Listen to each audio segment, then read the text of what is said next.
I can remember very clearly where I was when I started to think about abundance mindset. I was at a conference with all of these people and it had something to do with money or real estate, or it was one of those conferences with all the motivational speakers there. And one of the motivational speakers was a businessman who had come up to talk about his business success.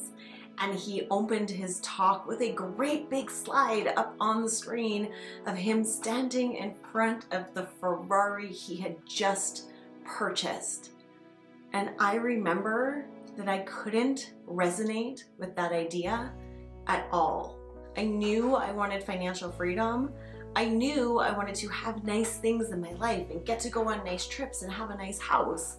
But I knew that this story that he was telling of financial success didn't resonate with me. You see, for me, one of my favorite things to do is sit around a campfire in a beautiful countryside or take a long drive down a dirt road. This is my idea of abundance. This is where I feel the most happy. I even ran off and lived in the woods for 4 years before I went to college because I just love being in the forest, being in the mountains, being away from it all, being isolated and secluded. That's who I really am, and that's what felt like richness and abundance to me, and I just didn't understand. I couldn't connect to this yellow Ferrari up on the screen. And I could remember leaving that thinking, oh, well, if this is what it means to be rich, like I don't know. I don't know if I just want a big yellow Ferrari. Now, I will say a disclaimer. If I get a yellow Ferrari, I won't give back the yellow Ferrari, and I'm not slamming the yellow Ferrari dream in any way, shape, or form. My point is more, this didn't resonate with me, and I just couldn't connect with it. And then, many years later, when I was really, truly suffering anxiety and depression in a deep way, I started watching a documentary on Netflix called Life Below Zero. And there was this one guy on the show who would go and live in his one-room cabin in Alaska by himself. He would bathe in the ice-cold lake. He would catch his own food and put it up on this tree fort situation so that the other wild animals wouldn't get it. But the smile on his face, the smile on this guy's face when he was snowshoeing around trying to catch his meal, I could resonate with that. I could resonate with the fact that this guy was truly happy. Now, maybe it was because he was living off in a forest, and I do love getting away to a forest and stoking up a campfire, but I think it was more than that. I think it was the fact that I could see how truly happy he was, and there was no mansion behind him. There was no Ferrari. There was no thing connecting him to his happiness except for the fact that day in and day out, he was living happiness on his own terms. And that got me thinking, how can these two people be living such different lives but be living such happy lives to each of them? I struggled with this because, as you know, I don't have to tell you, we are getting told how to define abundance to ourselves every single day on social media, on advertisements. We are being inundated with the message that we are fundamentally not enough. We need more and more and more and more, and abundance is somehow more and more and more of something that is out there in the world that we just haven't put our fingers on yet. And as I was trying to make sense of these two pictures of happy people in my mind and trying to draw a connection through journaling, that's when it occurred to me that we get to define abundance for ourselves. And unlike what we've been told and what we've been sold, that abundance means money, it doesn't. And that is when everything changed for me. And that's what I'm going to share with you in this video. I call it your 7 areas of abundance. See, it occurred to me that there are 7 areas of abundance in our life. 7 different distinct areas that we need to look at in our lives and define for ourselves what is abundant in that area. What defines living in overflow, living in excess, living in our highest point of happiness in that area for me. So hang out with me, don't miss any of them, because not only is the last one, number 7, ultimately the most important, it is also the one that defines everything for me, and I can't wait to share it with you. The first area of abundance, what defines an overflow of abundance, an excess of happiness for relationships for you? What's going to create your most happy? Is that having 2 or 3 close friends that you know you can reach out to at all times and trust them with everything? Or maybe the definition of happiness in relationships for you is having 40 friends that you can call up, get together, and have a house party every weekend around the world. For every single one of us, this is different, but we never take the time to truly define it for ourselves. On to the second one, which is romance. So when you think of a romantic relationship, what's going to make you the most happy? Is it somebody you get to have deeply stimulating intellectual conversations with? Is it somebody who wants to jump and do crazy activities with? What does it mean to you?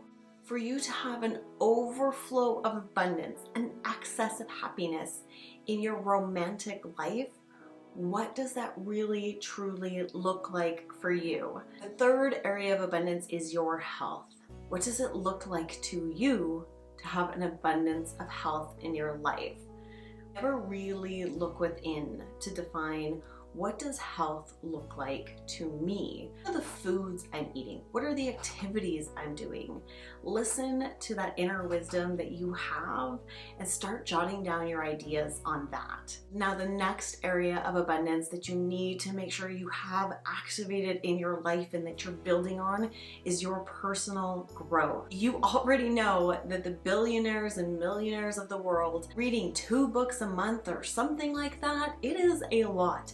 They are committed to continuing their education, continuing their personal growth. This became personal to me when people started to tease me for always trying something new, that I was always taking another course.